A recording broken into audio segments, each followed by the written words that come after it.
Leadership is not only being a leader, but being accountable for resources, among other things.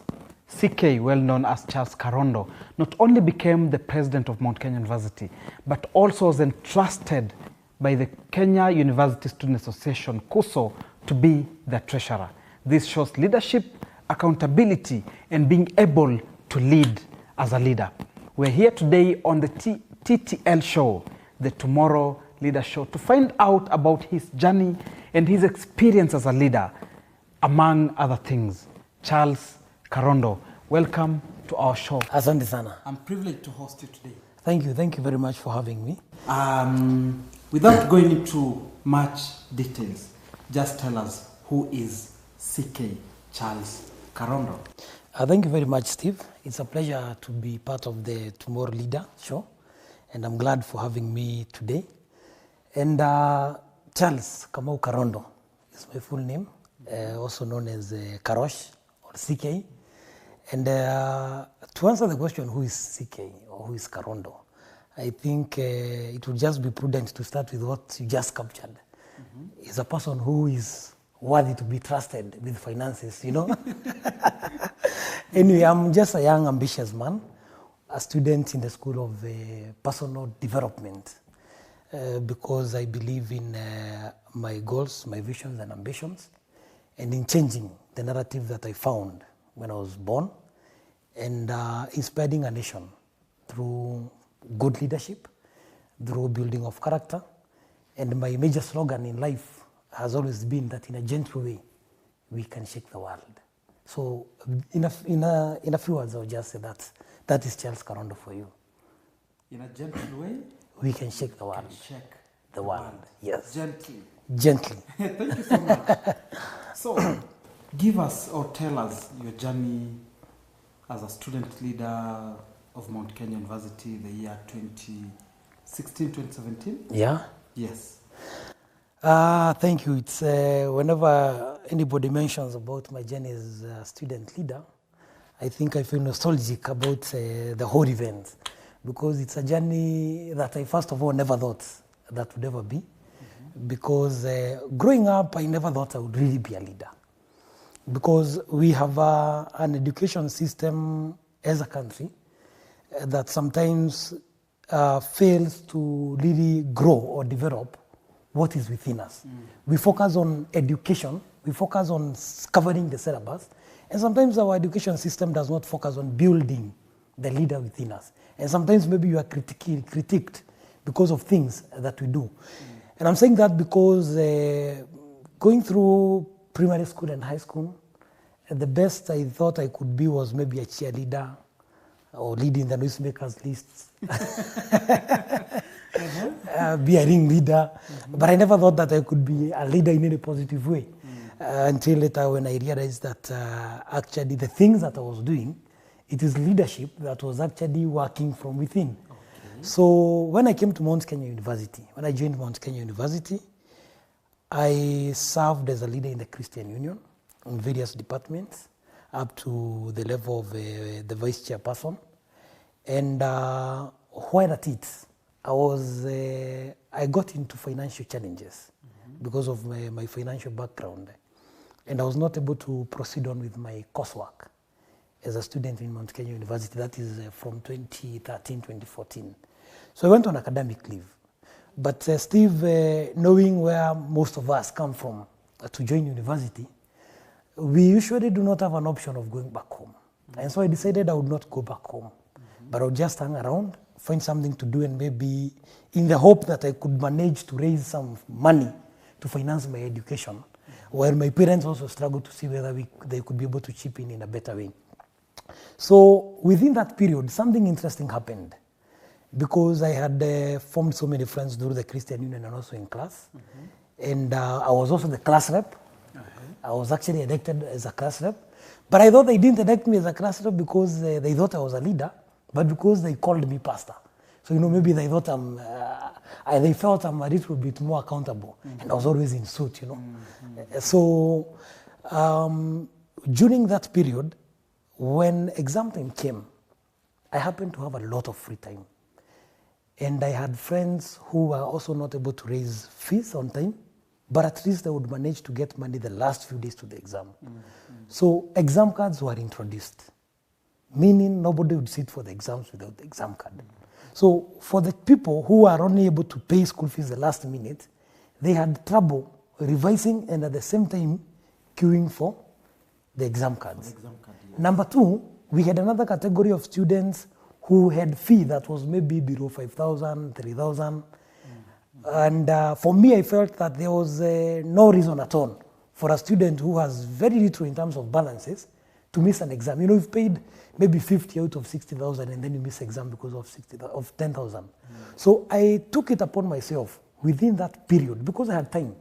So I would tell these people, if you have cleared your fees and you don't have an exam card, go and study, go and revise because you have an exam. I'll go and queue for you and get the exam cards for you. And I was not charging anything. I was doing it for free because anyway, there's nothing better I would do that moment apart from helping these people. So I ended up helping a lot of people. I then started knocking on the doors at the finance office, requesting for permission for the people now who had balances that were below 5,000 and 10,000 to sit for the exams. And it's within that period that my student leadership journey started for me. Because immediately after that, I was able to solve problems for a number of students. And the next semester, I had more students who were requesting, who were asking for a way for me to help them out to sit for the exam, maybe with a balance or with the exam cards. So with time, the people I helped became a movement. And they became a movement because now I realized, what if I vied for the academic affairs docket, which was actually a prompt from some of these people? Wouldn't I be in a position to help them better than what I'm doing from outside? So that is how I vied for academic affairs docket in the year 2015, 2016. But unfortunately, I only started that journey almost a month to the elections period. So I lost with 99 votes. I lost. After losing, I didn't quit because whatever I was not doing for the political purposes. I didn't actually have a vision to be a politician in the first place. So I went on doing what I was doing, and I was actually able to help more people because despite the fact that I didn't really succeed, at least I now had a name. When I went to the finance offices, they knew who Karondo was. So I was able to gain more access and I was able to help more people. And the next year that followed, actually now my friends told me, you know what, you're actually not vying for academics. Why don't you give it a shot and go for the presidential docket? And I was a little bit paranoid at first because I didn't think I had the capacity. I would look at other people who had vied as presidents before, you know, they had some huge bodies. I felt like they came from better families and something of that sort. I didn't have the finances. I was actually not a student per se, because yes, I was registered in Mount Kenya University, but I didn't have school fees. So I was still on academic leave. But fortunately enough, because of the relationship that we had created with people, I found a very formidable team, a team of people who believed in what I was able to do. People who believed in me more than I actually believed in myself. And I remember I didn't even know how to work with to form a campaign team. I had a friend of mine we called Kubende. He literally did everything in terms of, he would just call me and tell me, now you have a team, go and show them where you want them to campaign. So I would say I was literally being spoon-fed in terms of what I was supposed to do. So that is how I started my campaigns. And I want to assure you that whenever you purpose and you focus your energies on doing something positive or something good, nature always conspires to help you or to thrust you into achieving the objectives that you follow thereafter. Because of whatever I had started doing before, when I started my campaign journey, despite the fact that I was on academic leave, I actually did a harambe within that year. And when I was doing a harambe back at home, I didn't want people to know. Because I couldn't imagine students realizing that their president-to-be is actually conducting a fundraiser at home Yes. in order to be in class. Yes. But from whatever I gained from that fundraising, I was able now to get back to school. Yes. I registered because for you to vie at least you have to be in session. I registered. So by the time I was vying, I was in session. And then I used the balance to vie for that position. But fortunately enough, I was able to get a lot of support within the course. I was able to get a lot of people who supported me without really any financial strings attached, without charging me for the support that they offered me. And boom, that's how I became president of Mount Kenya University. How did you take, having vied for the first time and failed as an academic minister, how did you take it? Well, I would say that I hate failure. And I think I'm not the only one who hates failure. But I have an extreme fear and hatred for failure. Because failure stings. Yes. And it stings where it hurts most. Yes. Because, like after having campaigned, I used some resources here and there. And actually part of what I used was my savings. And then you wake up the next day. You did not really achieve what you wanted. Your savings are gone. You meet with people. They are telling you sorry, giving you apologies, encouraging you. You count the votes you got. Look at the people who had promised to vote for you. Look at the people who are consoling you. And you realize that a good number of those consoling you probably never voted for you. Yes, yes, yes. And I think failure, especially when you fail in a political contest, if not handled well, is something that can lead people into depression. Because sometimes you look at people and you literally imagine that everybody you trusted never voted for you. Yes. Especially when it is a secret ballot process. And again, you have to restart over. You have to restart over your life. You spent everything you had. You had plans on how to lead your life after that. But now those plans have been shattered. So it was a down moment for me, and it took time. It took time. I wouldn't say that I just failed and then the next day I was up on my feet and I was okay. No, it took time. It took some months before I came into terms, because I was actually wondering, why did I even get into that? Why did I get the thoughts of even vying in the first place? Yes. I was wondering, the people who were telling me to go for this docket, where were they? Where were they? So many questions were ringing in your mind by that time. Yes. But now how did you rise from the failure? Because it looks like failure is what made you the president. Exactly. What made me rise easily from that failure was the fact that my main inspiration from the word go was not to become a politician. Whatever I was doing was not determined by that position. Despite the fact that during the campaign period, the position had somehow gotten into my head. And I had now started thinking about what I could achieve and what I could do in that position. But later on, I had to sit down and refresh and remind myself that there is a course that I engaged, a course that I started. And this course, I had achieved a lot while I still didn't have any position. So when I reminded myself that I could still continue doing good, even if maybe I might not be able to do as much as I would do with that position of influence for the people that I was helping, that is something that I could still continue doing despite having not achieved the target that I had. That is what enabled me to rise again. And I started doing what I was doing before. I started helping students and I maximized on what I had. Because as I told you, despite the fact that I failed, I was not elected as a minister or the academics minister. At the end of the day, more people got to know me. At the end of the day, people actually realized that I had a potential. And I actually surprised myself, by the way. Because by the time I was vying, I couldn't see how 100 people could gather themselves and vote for Karondo. Because I didn't even believe I was a leader myself.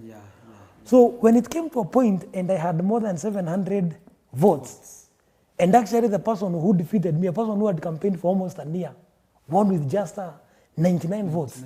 I was actually surprised. And I was like, so you mean I have more than 700 people in this institution Who know me? who can believe in me? I actually became your surprised starting myself. point. Yes. Wow. And I said, if I have 700 and I campaign for just a month, people who believe I can be a leader, I started seeing myself as a leader. As a matter of fact, those who know me will tell me, even my dressing changed from that point henceforth. I now started dressing like a leader. Because now I knew that despite the fact that I didn't go through, I have 700 people who look up at me Yes. for leadership, who believed that this person is able to guide us, this person is able to lead us into a destination, into a place where we have been. Because a leader is a person who should understand and know and appreciate the fact that people look up to you to guide them to a place they have never been themselves. People look up to you to solve problems that they cannot solve themselves. So whenever you see even one person believing or putting their trust on you as a leader, you should appreciate the trust and the confidence that that one person has placed on you. Wow. That person believes you can do things that no other person can do, including themselves. I believe these words are really going to change the narrative of upcoming leaders who see themselves as failures. Yeah. At least they know I have one person, even if it's my mother, Yes. who believes in me. That's true. I can use that as an opportunity to change for tomorrow. That's true. Okay. Now, at Mount Kenya University, what can we remember you for? I think there's a lot to remember me with. Because so far so good. I boast of the fact that I'm one of the presidents who walks so majestically in Mount Kenya University, even years after I left office, because of the impact and the legacy that I was able to leave, the things that I was able to achieve. Because number one, I hated the fact that politicians used to promise a lot and deliver very little. As a matter of fact, one of my slogans when I was campaigning, I used to tell people that I would rather under-promise and over-deliver than over-promise and under-deliver. And that is actually what I did. When I was becoming president in Mount Kenya University, some of the challenges we had was we had ghost presidents. People who were very available by the time they were being elected, but disappeared thereafter. Immediately after the election? Yes. And one of the things I had promised students was availability. And if there's something I delivered to the students, was availability. Good. Number two, we had an issue where student leaders would organize for events, fun events, church events, and other kind of events. You know, when you come to the university, I always say a university, I believe university comes from the word universal. Yes, universal. Yeah. A university is a place where you come and interact with everything. Everything, everybody from all races. As a matter of fact, when I'm inducting first years, I tell them that if you think you are coming to a school in the university, you are wrong. Why do I say that? Because you went to a primary school. Yes. You went to a secondary school. Then this is not a university school. No. This is a university, autonomous by itself. Yes. But within the university, there are schools. There are schools. So when I go to the school, I pursued business management, bachelor's in business management, specializing in human resource. So when I go to the school of human resource or school of business, School of Business. I am now a student and I am there purely for academic purposes. But when I'm within the vicinities of the university, I am here to learn more than just what a classroom setup is supposed to offer. Yes, yes. Leadership and so many other things. So we had entertainment activities, secular and gospel and all other nature. We had sporting activities and all that. We had a challenge where you would put up a poster, promise students that you bring them 10 artists. And you know, students look up with a lot of expectation to see some of these artists. Yes. Because if a student does not see one of the most popular artists in Kenya today while in university, they never get that chance any other time. Yes. But then you promise to bring 10 artists and bring 2. Or bring none at all. Yes. And it is one of the things that I wanted to change. I wanted to assure students that they would get value for money. That if we organize an event, we promise that we are going to bring you Churchill it will be. And there was no two way about that. So it is something else that I changed. Number 3, and most important, there was a major complaint about Wi-Fi in Mount Kenya University since inception. Because a university is a place where people cannot be able to survive without Wi-Fi. Yeah. Because it's a research institution. And that is one of the problems that I solved forever. Because since then, I don't think there's ever been a challenge with issues of Wi-Fi again in Mount Kenya University. And lastly, and most important, was the great task of bridging the gap between the students and the administration. Yes. Because, Steve, and I would want to really capture this for the purposes of future leaders who are interested in student leadership. Sometimes we have this notion that becoming a student leader is becoming a guerrilla warfare leader against the administration. Or becoming a student leader is becoming a goon or a hooligan. And I always insist there is a difference between goonism, hooliganism, and leadership. You do not have to fight every other time to be a leader. But of course, sometimes you have to fight as a leader. Sometimes you have to fight. But you don't have to fight every time. Yes. You do not have to chest thump every time for you to achieve things that you need to achieve. As a student leader, I was able to bridge the gap between the administration and the students. I would know what the students want and what the administration wants. Because you must remember Mount Kenya University is a private university. And as a private university, they have their goals, objectives, and agendas that they would want to achieve. But Mount Kenya University, being a private university, did not mean that the students there are private students. They are students like any other students in any other university. Yes. So they require and they deserve every other service or every other setup that a student in any other public university deserves or gets. Yeah. So I really had to balance between that because I remember like there are times we would have an issue. The school needs money because people have not paid school fees. And the students, they need education. Yes. Some of them cannot be able to afford being in class. So what do I do? So the administration would say that from tomorrow we are going to lock everybody outside the gate. And the students would say we do not have money to pay. So how do you solve such a problem? My strategy was very simple. I would go to the administration and tell them, if you give me 1 week, if within 1 week students are able to pay, will you go ahead with locking the gate? They would say no. What we need is money. And even if we do not achieve 100%, if we get 30% within a week, it is enough. Yes. So it would be simple. Then I would tell them, give me 1 week, and within a week, if we achieve 30%, we do not have to lock anyone out of class. Yes.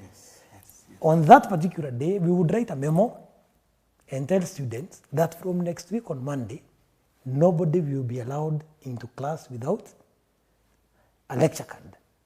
So what does that do to the students? It means there are students whose parents have money, but they do not want to pay immediately. But if pushed, they will pay. So after that 1 week, everybody is good. We are able to buy an extra 1 month. Again, you write another memo. After 1 month, we write another memo. And then the third month, it's exam time. And even those who did not have will have managed. Yes. So what that achieves is that the school has achieved what they needed at that particular time because, fair enough, there is no organization that would, it's not a charitable organization that it would run without finances. Yes. But at the same time, these students have also achieved what they needed because some parents, what they needed was time.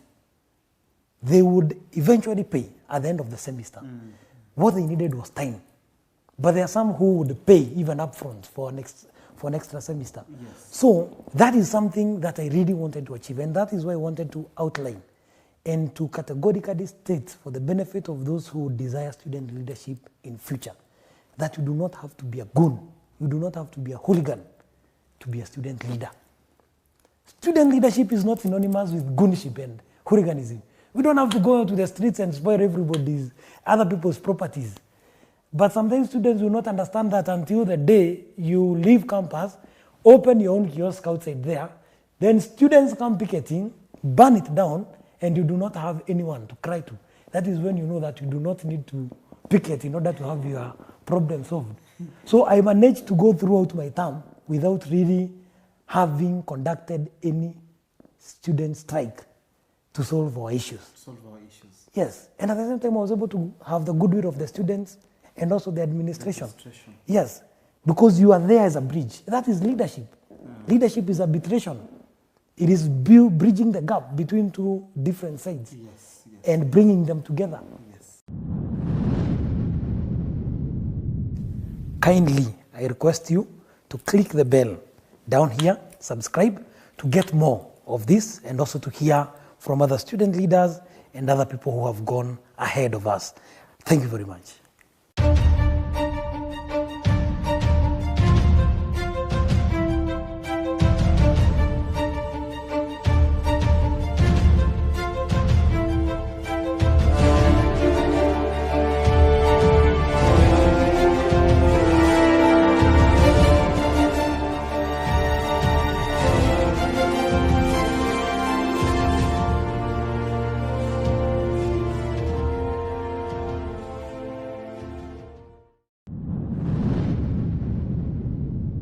After university leadership, Yes. what has been Karondo been up to?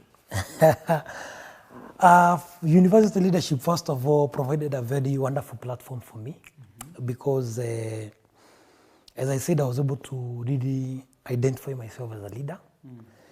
And after having made that self-discovery, I was able to enroll in the School of Personal Development.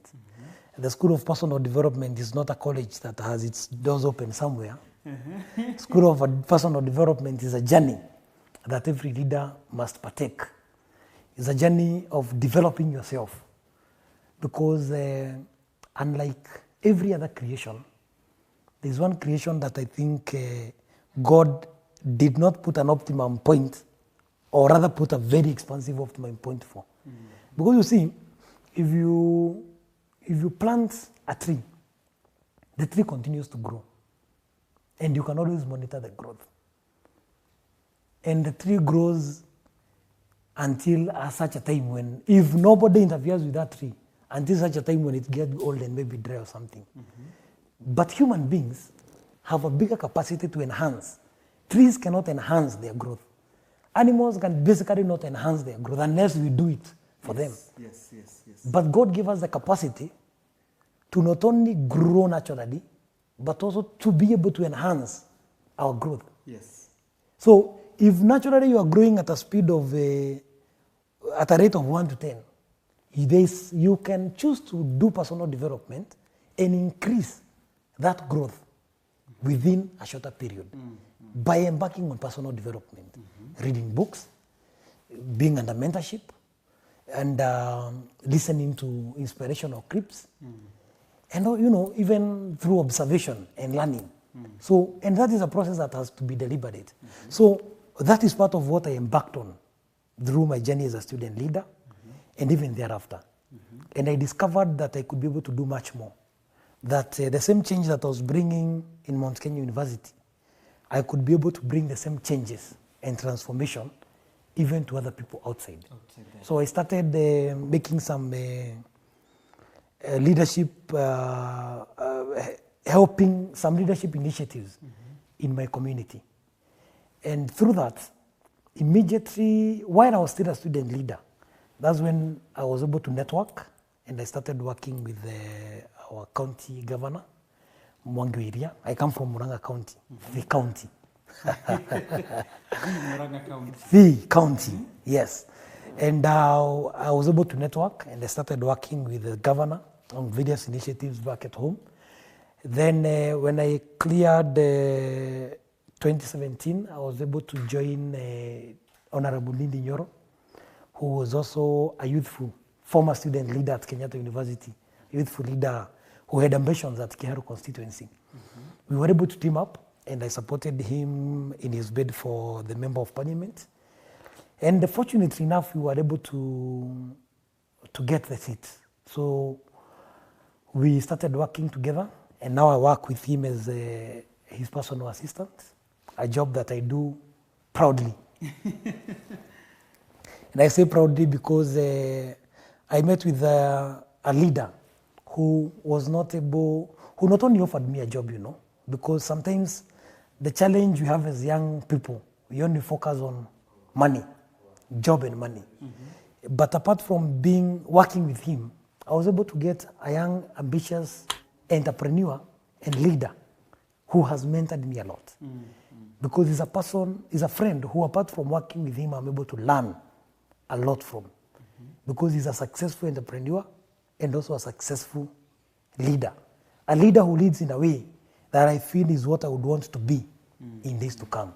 So currently, that is where I am, still working with Mheshimiwa Ndindi Nyoro as a personal assistant in Karondo constituency. And I want to believe that if you follow maybe online and also with friends from that area, you can be able to tell that Karondo constituency has been ranked the best in Kenya. In Kenya. Received a trophy, was it? Yes. We received a trophy a few months ago as the leading constituency in utilization of CDF and also in development. And I want to assure you, even if you went to Karondo today, I can bet that there is no constituency in Kenya, because I have a lot of colleagues in parliament. You know, working in parliament, that means I interact with everybody from every corner of this country. There is no constituency in Kenya that has achieved what is going on in Karondo within the time that we've been in office. Because it's been 3 months in office. And we've already been, 3 years I mean, and we've already been ranked number 1 in Kenya. And I know we are going to retain that seat for quite a while. We'll come to that later. Yes. Now, as a youthful leader, what is your vision for youth leadership in this country, in Africa at large? Thank you very much, Steve. So I think, one, I am really looking forward to bringing transformation in youth leadership. And I really appreciate for platforms such as this, because apart from what we are able to do outside there, that is our actions. There is also a very great room for inspiration and sharing of thoughts. Because when I'm told to define my style of leadership, I describe myself as a generational leader. A generational leader. I have actually written an article on generational thinkers. I term a generational leader as a person who thinks beyond this generation or beyond today. Beyond today, yes. And that is leadership that can be implemented at everybody's personal level and at everybody's life. And I'm saying that because a generational leader is a person who leaves a place better than they found it. What do I mean? That if I come to this studio today and I found something down there, I wouldn't leave it. If I'm driving around the road and I find something that could be hazardous to other drivers, I would stop and at least make sure that I clear it. So my vision in terms of leadership, Steve, is to see an Africa, a continent, a country, or even a region where I come from, where we have leaders who are more focused on developing and transforming people's lives than transforming their own lives. You know, people who are focused on real transformation than just self-actualization. That is what I look forward to. People, because I believe, like now when I look at Africa, when you look at a country like Kenya and also Africa in general, we are one of the richest continents in terms of natural resources, and we are endowed. But we are still ranking at that. Sometimes I say we are actually not a developing, we are not developing countries. We are still lagging behind because leaders only think about themselves and not the people who put them there. And as I told you when we started, people have confidence in a leader when they are electing a leader. They believe that a leader can be able to do things that they cannot themselves. But now the challenge in Africa is that when leaders get there, they only think about themselves. They forget. Number 2, we are confined by bureaucracies. What we have achieved today in Karondo constituencies, and that is why I can say with no iota of doubt that Karondo continues to be the best constituency, is because we decided to do away with bureaucracies, Steve. The reason we do not achieve anything in Kenya is because of bureaucracies. You will hear Kenyans complaining that tea was bought at 4 million. But can I tell you something amazing? We will be amazed as Kenyans that tea is bought at 4 million, But if we went through the due process and even prosecuted those who bought tea at 4 million, they would be acquitted by the court. Because there is a high probability that it is true that that tea costed 4 million. 4 million, yes. Because of the bureaucracies. Because you know very well how much a liter of milk costs in Mashinani. Yes, exactly, yeah. You know very well how much maybe a cup of water would cost and a tea bag to prepare a cup of tea. Yes. But despite knowing that, despite having links with the way that we can be able to purchase milk even maybe from the local people in Mashinani, government will still go ahead and purchase a cup of tea from one of the biggest hotels in Kenya, where maybe that cup of tea costs at 200 shillings, retail. So if we hire Hilton to provide a cup of tea for us, which they retail at 200, they will put 16% VAT on that one cup. 16% of 200 shillings.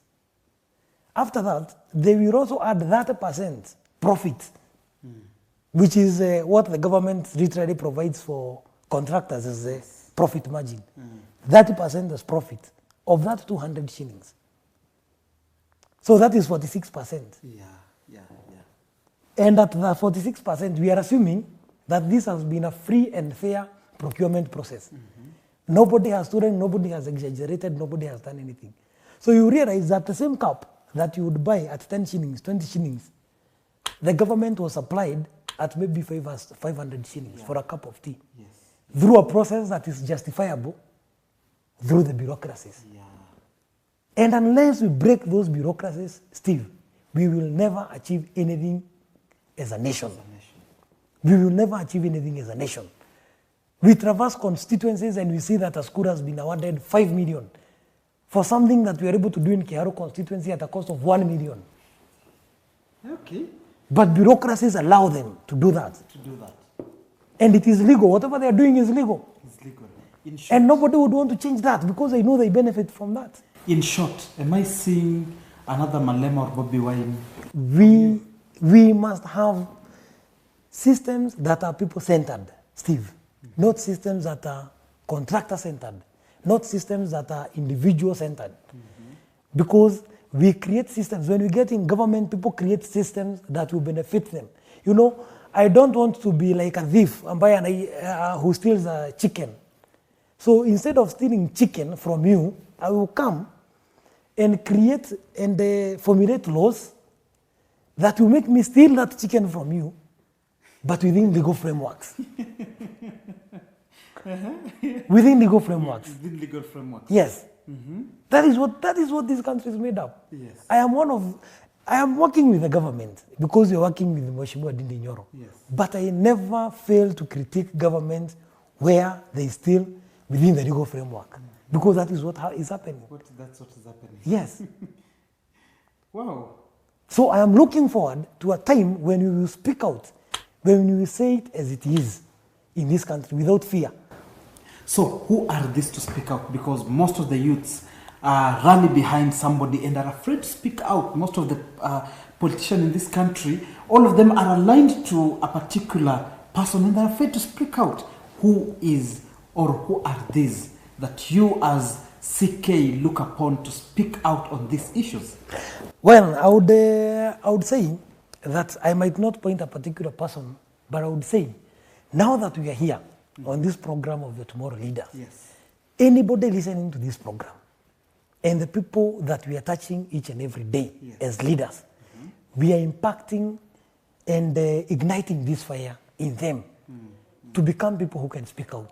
And I'm happy because today I'm running behind a politician because we are working with Mheshimiwa Ndindi Nyoro. Yes.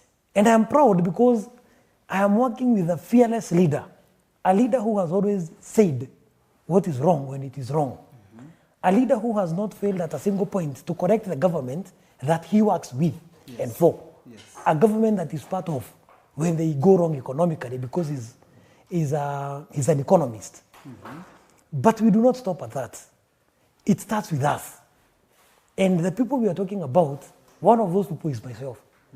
Yes. And other leaders who are listening to this, other leaders who have the same zeal and fire.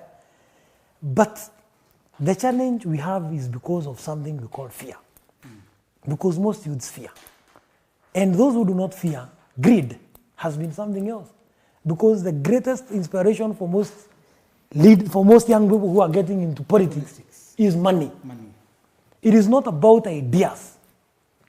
And I look forward to a country, to Kenya, a country where one day we will elect a leader based on ideas, not on these other shenanigans that we deal with as a country. Because today, a youth will sing this person today, give them 200 shillings, tomorrow they will sing the other person, give them 500, more than this other person is giving them, and tomorrow they will change the narrative and sing the other person. Number two, if you look at the setup of Kenya today, look at the political leaders, the political parties that we have. I love Tanzania. I love Tanzania, by the way, because I've been following the politics of Mwalimu Julius Nyerere for quite a while. And I always appreciate the fact that Tanzanians vote for people based on party, majorly. Yes. Because they believe on the principles of Chama Pinduzi. Yes. And you can be able to tell what CCM stands for. If you come to Kenya and ask anybody what Jubilee stands for, what ODM stands for, nobody knows. As a matter of fact, you go through a referendum, Chungwa and Ndindi, we have one party called Chungwa, another called Ndindi. You go through something, you use two colors, you have this. You form a party called NAC, moja anaenda hapa, you have NAC Kenya. It's as if these are the NAC was South Africa. And on this other side, we have Sijui NAC whatever. Yes. I am sure by the end of this, we will have around 4 Jubilees, 5 ODMs, 7 Sijui whatevers. Right now, we have parties. If you try to register, there's a time I wanted to register a political party in Kenya and I realized it is very hard to find a symbol to use for a political party in Kenya. Because there's a party that is using a donkey, there's a party using an umbrella, there's a party using... Almost all symbols are taken. Yes. Because we register parties for political convenience, not for ideologies. So I'm looking forward to a time when we shall have a country where people elect people for ideologies. That we'll be able to say that we know as long as this leader belongs to Jubilee, this is what Jubilee stands for. Yes. I follow US politics a lot. Yes. I am actually a staunch supporter of Donald Trump. I know he has so many critics, but at the same time, he has so many supporters. Yes. But most importantly, because I believe in the ideologies of Republicans more than Democrats. And the question that I ask, and I would actually pose the same question to you today, is there a time that in this country where we will be able to elect a leader based on ideologies that the party he comes from stands for? Based on ideologies that he himself stands for. But I wish one day the youth could realize the power. There is an organization that I have started, not actually an organization, but there is a wave, I would call it a wave, a revolution that we are working on, something that we are calling Jobs Kenya Initiative. And I am actually lobbying with all former student leaders. I am lobbying with all graduates who graduated more than 2 years back and have no employment. I'm looking forward to a day, and that day is very soon. Actually, I think the only thing that has hindered that from happening is this pandemic. When all the youth in this country who are unemployed will prepare their CVs, wake up one day, and you decide to deliver them all to the government. So that they know the seriousness of this issue. Because the youth affairs in this country have been left to the old to deal with. You see, let me give you a very interesting scenario, Steve. You imagine a government that appoints a committee that has 70 to 80 years old members who are employed with salaries of around over $500,000 per month. Give them allowances and per diems to go to Hilton Hotel, gather 50 youths, pay them 200 each, so that they can discuss the state of unemployment. So you gather who have just again come from job. Yes. Have given opportunity to discuss about job and employment. Discuss unemployment. So that's the essence of doing that will be so that we get to a point where we are honest with ourselves, where youth issues will be discussed by youth. Yes. Where unemployment issues will be discussed by the unemployed. Because we cannot be organizing summits, spending millions on summits, spending those millions on employed people to discuss the state of unemployment in the country. I mean, I wish that money had been spent on employing a few people instead of even having that discussion. We will hold the government accountable. Thank you. So, where do you aspire to be maybe in the coming days or in the future? Where are we going to see CK? That's a good question, Steve. And I think what I would conclusively say is that you'll be seeing more of me. I would not say where exactly, but I know in the corridors of institutions that deal with issues of lawmaking, with issues of transformation of this country, I want to assure you that I will be on those corridors for quite a while, because I will not rest. And my leadership journey just started. Right now, I might not be doing as much, but I'm in the kitchen. I'm still being prepared. Yes. I'm still being modeled very well. Yes. I'm still learning. I'm still taking my time. But I'm sure within no time, soon and very soon, we will be taking over. And it will not be a small takeover. I want to assure you it will be a massive takeover. I know that very soon there will be a revolution in this country. And I will not sleep through that revolution. That is what I can assure you. So in short, let us come out and be the better of ourselves. Yes, we must optimize ourselves, Steve.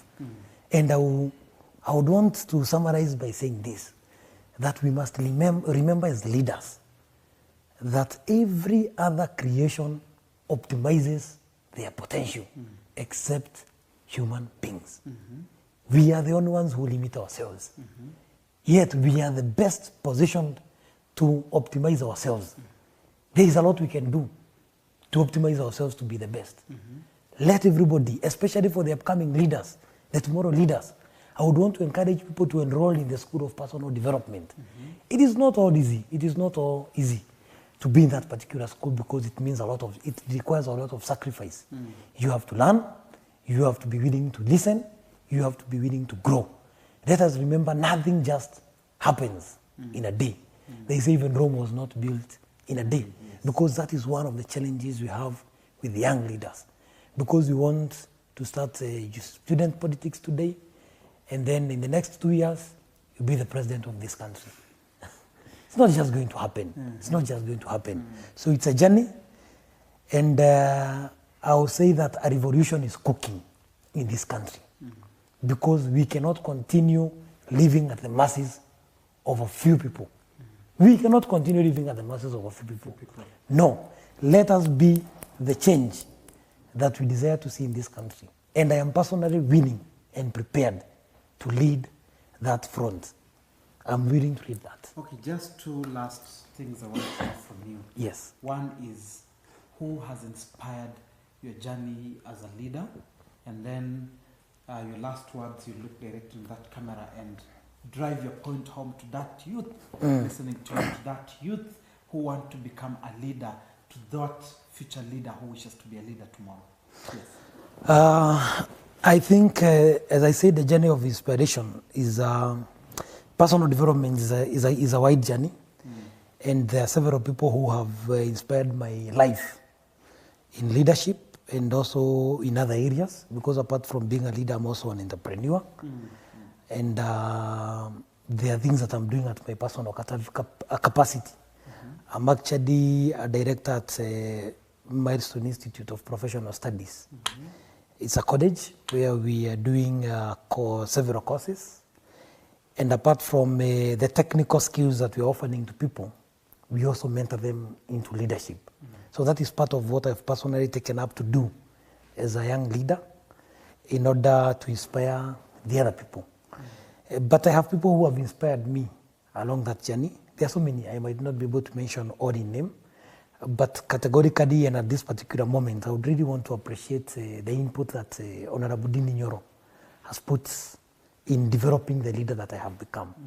And also, the nominated Senator, Honorable Moura, has also been a very pivotal part of my journey from student leadership up to this juncture that I'm in today.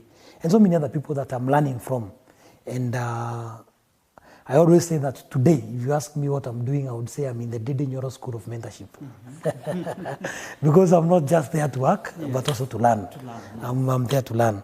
So the last thing that I would also want to say to my fellow young leaders, upcoming leaders who are already leading in various areas, is that let us subject ourselves to personal development. Let us allow ourselves to be mentored. Because I also remember there's a time that I thought that because of being into student leadership, that now I had achieved it all. That I knew it all. I had become a president. I think in any country, the highest rank you can become is a president. But I forgot I was only president of a confined area. There's still a lot to learn outside there. So what I would say is when you become a student leader, that's not the end of it. You've not gotten it all yet. There's still a lot to learn. And for those who've not yet become student leaders, do not fear. Don't say that you do not have finances, you do not have influence, you do not have anything. All those things are things that you gain as you proceed. They are things that you learn on the way. And lastly, that let us not lose focus of what we wanted when we first began this journey. Because majority of us start very well with a real inspiration to change and to transform people's lives. But along the way, it becomes a journey of just amassing wealth, a journey of money and power, and we forget what actually got us into leadership in the first thing. And I said that whenever any single person entrusts you with leadership, it means that person believes you can be able to do. He or she believes you can be able to achieve what they themselves cannot achieve. They believe you can be able to take them where they cannot be able to take themselves. They believe you can be able to solve problems that they cannot solve themselves. Never disappoint such a person, because I don't think they would. I think God will forgive a lot of things, but I don't think there will be forgiveness for such. Thank you very much. Thank you so much. We have learned from the one and only CK, Charles Karondo, who never believed in himself as a leader because he was always found in noise-making back in high school. He was a ringleader of various groups in high school, but managed to become a Christian Union Vice Chair, to becoming the president of Mount Kenya University. He has the capability to lead, and he has a zeal of change in youth and many other things. As we have heard from him, let us continue learning, let us continue gaining experience on how we can become better leaders of the tomorrow. I have been your host, Stephen Malala Panda, on your favorite show, the TTL, the Tomorrow Leader Show. Don't forget to subscribe on our YouTube channel. Click on the bell to get more insights of our show. Thank you so much. God bless. Till next time. Kindly, I request you to click the bell down here, subscribe, to get more of this, and also to hear from other student leaders and other people who have gone ahead of us. Thank you very much.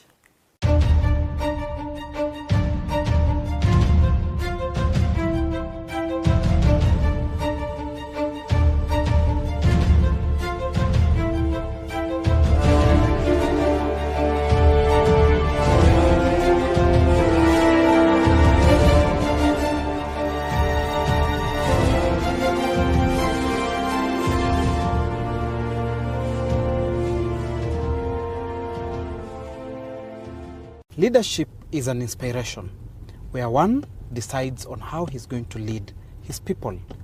We're here today to find out more about CK, Charles Karondo, who hails from Murang'a County, became the president of Mount Kenya University the year 2016-2017. He has traversed all odds to being one of the youngest personal assistant of an MP, who is also one of the youngest MPs in our country. Make sure you subscribe, don't forget. So join us as we discuss more about his journey.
Kaka Immaculate is an ordinary citizen of the country of Kenya, and I was born to serve.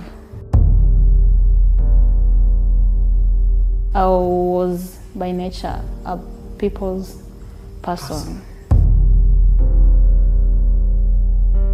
I have gone ahead and been able to just be at the place of service and giving even free mentorships within schools. Especially I love the high school. There is where I've been doing much on voluntary basis, not like I have to get something out of it. I am called, I avail myself, and I go give content that I have. Apart from that, also I would say serving in church, serving God, it's something that also has built me. Yeah, because it's all about being available, yeah, to humanity in different aspects, in the little bits that you can be able to.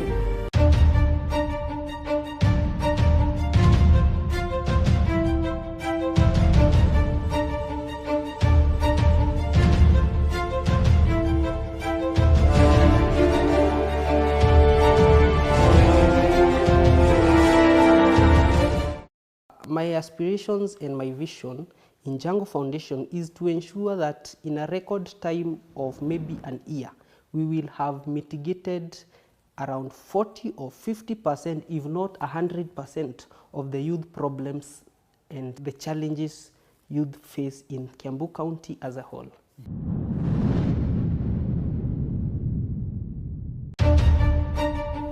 For ages, the old have taken over leadership roles in our country. But time has come where youth are coming out in large numbers to take over these leadership roles and prove a point that they too can lead. Wanjiru Theuri, a former student leader of Mount Kenya University, is here today with us on the TTL show to share his insight on leadership and the role he's going to take to foster the youth agenda in the next generation. Welcome on our show as we share more about him and as we learn his journey in leadership. Make sure you subscribe on our YouTube channel, Sauti Kweli Media. Thank you.